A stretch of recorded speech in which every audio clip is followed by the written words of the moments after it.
Hello everyone, welcome to Selenium. Today's topic is dynamic tables. Dynamic web tables are tables where data changes at runtime. Rows are added or removed. Pagination or search filters affects the results. Examples: user management tables, transaction reports, search result grids, admin dashboards.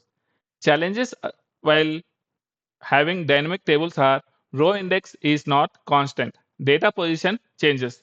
Pagination may hide results.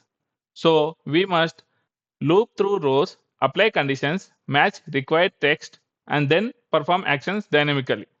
Here in the sample script, if you see, the table data changes based on input which I provide. I cannot rely on fixed row numbers. So I am looping through all the rows. I check each row for required text. Here, if you see, I am checking the text. Once it matches, then I perform the action. I print it the email ID which is there for that particular name. So I will run and see how it works.